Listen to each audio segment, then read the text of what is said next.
Okay, I'm Hao. Thanks for attending the last talk in the conference. So today I'm talking about how to exchange cryptocurrency across different chains, even if some user can collude with the miner. This is And this is a joint work with Lisa, Elaine, and Arvin. So let me introduce the player today. So I'm Hao on the left-hand side is me, and the right-hand side is Elaine. So I have 2 Bitcoins, and Elaine has 30 Ethers. We have agreement that we want to exchange our cryptocurrencies. In this case, what could we do? We can run an atomic swap protocol. So the atomic swap protocol guarantees that either both of us gets the currency we want, or neither of us does, even if one of us is malicious. So for example, to my best interest is I can keep my 2 Bitcoins, but I can get Elaine's 30 Ethers for free, and vice versa. So atomic swaps want to guarantee that even if some players are strategic, we still want to guarantee that, okay, neither both of us get, or either both of us get, or neither of us does. So ideally, we already have the protocol to achieve this. So in the ideal world, all the miners are malicious, all the miners are honest, they will follow the protocol. If you send the transaction to them, as long as the transaction fee is high enough, they will take. However, in the real world, user, for example, me, can collude with the miner, and we can try to take advantage of Elaine. And in the blockchain world, we have smart contracts, and we can use smart contract to split the profit. So it actually makes the situation worse. So here is the question we want to answer today. Can we design an atomic swap protocol that can defend against arbitrary user-miner coalition? So here's the agenda today. First, I will talk about the building block, which we call knowledge coin exchange. I'll explain why the existing solution doesn't work, and I will introduce our solution. And in the second part, I will tell you how do you use knowledge coin exchange to achieve atomic swap. So let's start. In the knowledge coin exchange, here, what we want to exchange is the coins and the secret. So in this case, you can view Elaine as the secret seller and me as the secret buyer, where I want to use, for example, 2 Bitcoins to buy the secret binary string A. So how do we do that? There is actually a very simple solution to this task. So Elaine can just announce the hash. So here, H is the hash. Elaine can just announce the hash of A. And we can deploy a smart contract where I deploy 2 Bitcoins in it. And this smart contract says, anyone, if you can send a pre-image of the hash function to it, such that H of A is the hash value, then that person can get the coins. So in this case, once I deployed these contracts, after that, Elaine's opened the secret. I learned the secret. Elaine gets the coins. Sounds good, right? So in this case, we can view the coin is locked by the hash value. So the secret, you can view it is the key to unlock the coins. But what is this solution looks good, but what's the issue? What's the problem of it? The problem of this solution is, what if Elaine drops out? So sometimes, even the player is honest, you might lose, for example, internet connections, or you might lose your secret key, so that you cannot access to the blockchain. And in this case, me, the secret buyer, my coin is locked there forever. So from the discussion above, we can conclude 2 desired properties we want for the atomic swap. The first one we call it side contract resilient. That is, even if some user collude with the miners, we should not increase our joint utility by deviating from the protocol. And the second one is to protect that if someone drops out, the other honest guy should not be harmed. So in practice, people use HTOC, hash time-like contract, to achieve the knowledge coin exchange. So in this case, I deposit the coins in it, and the coin is locked by the secret A. And additionally, there's a refounding path such that if Elaine doesn't sense the secret within the time T, I can just send a OK message to the contract, and I can get my money back. So this solution actually works really well in the ideal world where the miner just follow the protocol. However, what if I collude with miners? So in this case, the honest Elaine will send the secret A to the contract, but I can ask the miner to just ignore Elaine's transaction. And after time T, I send the OK message to the contract, and I get the money back. And because the honest Elaine already sends the secret A out, so I already learned the secret, but I also get my money back for free. And I want to emphasize that it's really easy for me, the secret buyer, to collude with the miners. Even I don't know who are the winning miner in the next block, because I can just issue the smart contract saying, like, for example, the time T, let's say is 100 blocks. I can say, once you can prove that you are the winning miner, like within the 100 block window, and you don't you don't include any transaction from Elaine, I can split some profit with you. For example, 0.01 Bitcoin to you. And in this case, any rational miner seeing this smart contract will collude with me and try to censor Elaine's transactions. And this echoes the claiming before that because of the existing of the smart contract, it actually makes the coalition forming really easier. And there's actually the really nice work called Match DOC. They suggest you, they ask user to put collateral in a contract. And this selection actually defends against like some specific bribery attack. However, the author also acknowledged that they don't defend against all kinds of bribery attack, and in some cases, users is still incentivized to collude with the miner. So again, the central question today we want to answer is, can we design an atomic swap protocol that defends against arbitrary user-miner coalition? So here is our solution. So we follow the idea of Meta HTOC, where we also require the user to deposit some collateral. So in this talk, V is the coins we want to exchange, and C is the collateral. And here we have 4 activation points. And you can see they have P type and C type. So by type, we mean P1 and P2, only one of them can be activated. So for example, if I activate P1, P2 can no longer be activated. However, P1 and C1, they are independent. And the same constraints goes for C1 and C2. So it looks complicated, but no worry. There are actually just 3 cases. So let me go over them one by one. So the first case is the ideal case. If everyone is honest, I'm honest, the secret seller is honest, Meyer is also honest. In this case, Elaine sends the secret A to activate P1. In this case, Elaine gets the payment V immediately, and me, the secret buyer, also get the collateral back immediately.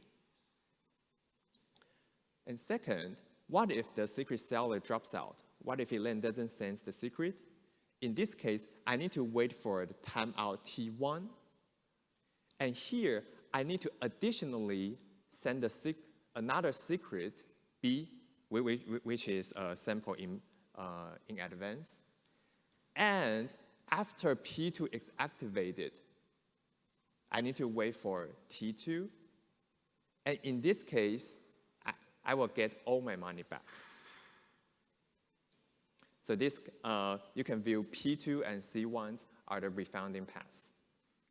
And the third case is we call it burning path. This burning path tries to capture what if some parties is malicious. So this burning path says, if anyone can reveal both secret A and secret B, then this guy will get epsilon. And later on, we'll see epsilon is smaller than V and C, so there are some currency is burned. When I say burned, that means it's totally eliminated from the circulations. And if you're familiar with EIP 1559, the Ethereum's transaction fee mechanism, they also use the feature burning. So the intuition of using C2 is that under what conditions A and B will be simultaneously revealed. So that must be the honest sellers already published A. However, the malicious buyer, I also try to get my money back, even after seeing the secret. So but we require that I have to reveal B to trigger the refounding path. So in the honest case, A and B should not be revealed at the same time. So in this case, the purpose of C2 is to punish the malicious player. And here the quick acknowledgement is there's also another elegant concurrent work called Helium HTOC, but they actually come up with the really similar idea. But in their work, they focus more on analyzing different kinds of bribery attack of a single HTOC case. And our work focus more on the autonomy swap, as I will cover in the second part of this talk. So two works actually have different focuses. Okay, so in our paper, we show that the protocol we introduced above actually can defend any user-miner coalition. And the key idea is that because we actually burn some of the money, it actually disincentivized 100% user-miner coalition. What does that mean? That means if I'm the user, I post a smart contract, I try to say, oh, if you are rational, please join me. Because of the burning path, there's always some miner will try to defect from the coalition and try to trigger the C2 activation points to get the incentive epsilon. So in this case, any strategic player, for example, I'm the buyer, I'll be afraid that someone will defect the coalition and trigger the bomb. So in this case, I don't want to take the risk. And there is another feature is that to realize the contract above is actually really easy. We have the Bitcoin implementation ensuring that you can only use the really restricted Bitcoin script to realize all the logic. And finally, we called our protocol Rapidash because Rapidash is a Pokemon that can protect the rider and use the fire to attack the enemies. And this is exactly what our protocol does. So we have the burning path. The purpose of it is to protect the honest user and try to punish the malicious player. Okay, and finally, let me quickly give you examples of the parameters. So these three bullets are the constraints of the parameters. Any parameter satisfy these constraints work. And just a quick example, for example, let's say gamma is the fraction of the strategic player miner you collude with. You can just set the collateral as like V over 10, where V is the price. And the time you need to lock is just 4 blocks. Okay, now let me explain how do we use the knowledge coin to achieve knowledge coin exchange to achieve atomic swap. So let's recode. What is atomic swap is we want to exchange different currencies across different chains. So in this case, I hold the Bitcoins and Elaine holds the Ethers. And here is the traditional paradigm to achieve the coin swap by using two instances of knowledge coin exchange. So in this case, Elaine first randomly chooses the secret A. So what the exact secret doesn't matter. It's just a uniformly random string. And then Elaine deployed a knowledge coin exchange where the Ether is locked by the secret A. When I say by lock is once you can you compute the hash value of A. Once you can provide A where it matches the hash value, you can get the money. So after that, I also deployed the symmetric contract on Bitcoins where my Bitcoin is also locked by the secret A. And here, Elaine, as the person who chooses the secret, sends A to the contract on Bitcoin. At this moment, Elaine gets the coin, but I also learned the secret, and I use this secret to get the Ether on the other side. So it sounds good. So what if we just deploy like two instances of Rapidash, one on Ethereum, one on Bitcoin? Do we have a dream atomic swap? Unfortunately, not. So if we just deploy like two symmetric Rapidashes on both chains, here is the attack.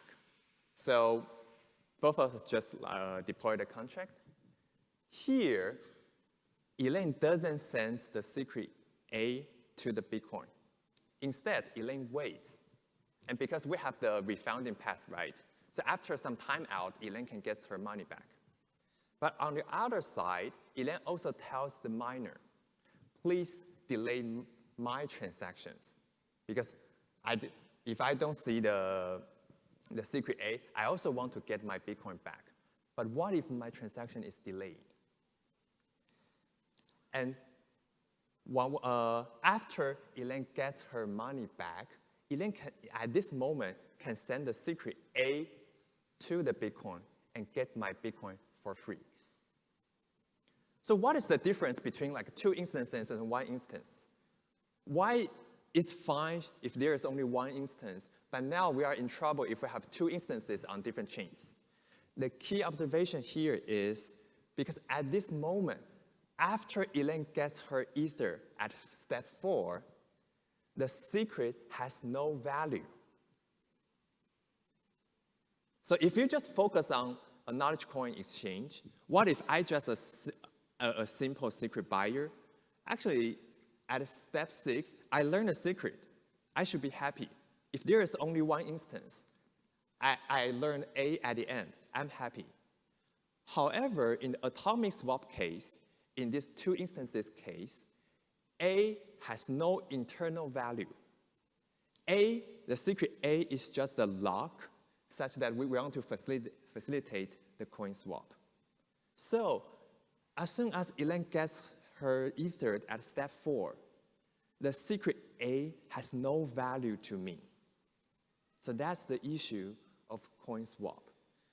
So one of the most important observations of our work is actually the game theoretic guarantee protocol doesn't compose well. If you just naively combine like two protocols with nice game theoretic guarantees, the resulting protocol doesn't necessarily have the same game theoretic guarantee. So due to the time constraints, let me quickly let me just give you some intuition that how we tune our protocol so that we can achieve the side-country resilient atomic swap. So here, our observation is we have to make two knowledge coin instances asymmetric. And here is how we make it. The first change is we have to make it, the Ethereum side have more possibility to invoke the bond, to invoke the C2 burning path. Because once Elaine tries to get her money back, which is a strategic behavior, she should be punished. However, we also notice that we also need to have a more hash value to protect the coins on the Bitcoin side. And once, there's actually the really intuitive explanation for this is we have two properties for the atomic swap. The first one is side contract resilient. We don't want the malicious party to gain. But on the other side, we also want it to be dropout resilience. That is, if the honest party wants to get the money back, the honest party should get. So all the design pattern for this is try to find a good balance such that how easy you can get your money back. If it is really easy to trigger the refounding pass, then maybe, as we have seen, the strategic party may really easy to get the money back and try to attack on the other side. However, if it is really difficult to get your money back, then maybe the other party just drop out for some time window, your money just locked there forever. So we have to tune two instances by adding some, like add one more hash value on the Bitcoin side, or add more conditioning to trigger the bomb to find a good balance between how easy you can get your money back. So in our paper, we have the 4 protocols explaining how you tuned the Rapidash instances on each side to defend against arbitrary user-miner collision. And second, we also propose another game theoretic guarantee saying like, if the other party has some eternal incentive to attack you, then we guarantee that the honest party should never be harmed. And finally, we have the 4 Bitcoin instantiations and also the Ethereum simulations. And you can find our paper online, and feel free to ask me any question. Thank you.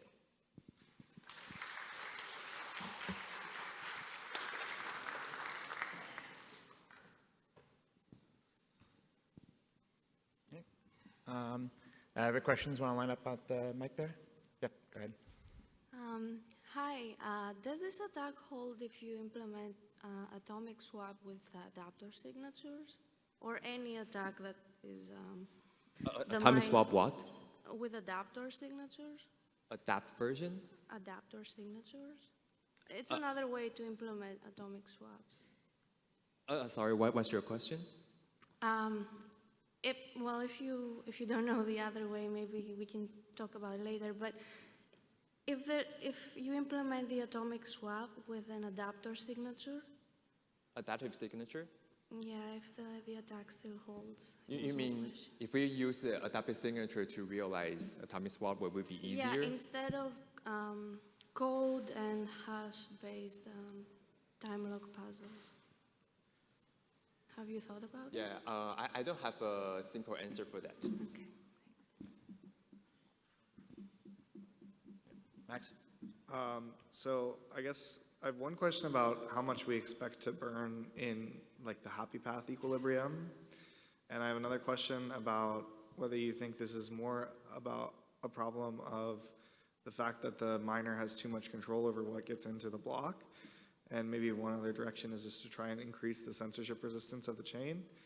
And whether you think that would be good for the like cross-chain atomic swapping as well, if both chains are much more censorship resistant. Yeah, good questions. So how we set epsilon, the amount of burning is, it should not be too large. It at least need to be smaller than B and C. And it also should not be too small, because if you burn anything, then no one wants to trigger C2, then C2 is useless. So actually, the main purpose of epsilon is it has to be set properly to disincentivize 100% of miner user correlation. The intuition is there's always some miner want to defect you and just try to get the epsilon incentive. And in our paper, we have the full calculation. It actually relates to like how much mining power you control. Yeah, this is the first question. And second question is about like the censorship resilience, right? Yeah, this is actually really good questions. So this is true that all this issue comes from the fact that a single miner can unilaterally control what kinds of transactions I can put. If I don't like you, I can just censor your transactions. But for example, like maybe we can use the encrypted mempool. So I don't know which of the transaction comes from whom, for example, like that. Or the inclusion of the transaction is controlled by a committee, not a single person. Then this problem can also be solved. Yeah, that's a really good question. Hi, very nice talk.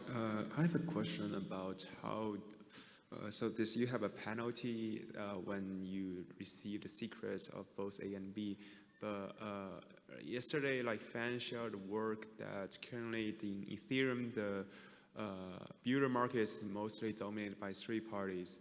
And I think in this situation, like, it's very possible that, let's say, somehow and I collude with the biggest miner, like Beaver, and I will only send this secret B to this specific builder because I know like maybe over 50% or 60% he will be the actual builder of this block. Then like in this case, no one else will receive the secret B, so they will not be able to, well, get this B epsilon things. So like, so in the current situation, if there's centralization in the builder markets or the miner markets, how could this work? That's my main question. Yeah. I'm not sure whether I understand the question correctly, but I guess the key point here is we have to disincentivize 100% of miner. So that means there's always some miner doesn't want to join my coalition.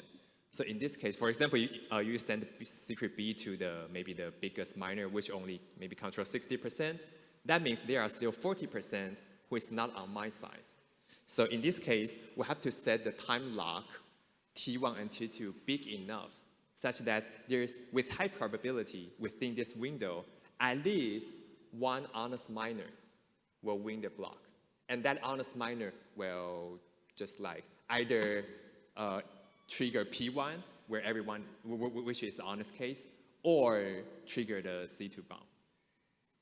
Yeah, so in this case, it's just like, at least there's only one honest miner, not on my side, then with high probability within this window, we are fine. So I think the main question here is like you're assuming that you're publishing basically this collude to every miner, but my question is like, what if like they go through the private order flow that only send to like one specific miner? So in this case, other honest miner doesn't see B, is that case? But so in this case, buyer is the malicious one. So the seller, Elaine here, is the honest guy. So Elaine will send A. So the honest miner will just activate P1. And once P1 is activated, then the transaction is basically down. Thank you. Yep, no problem. Thanks so much.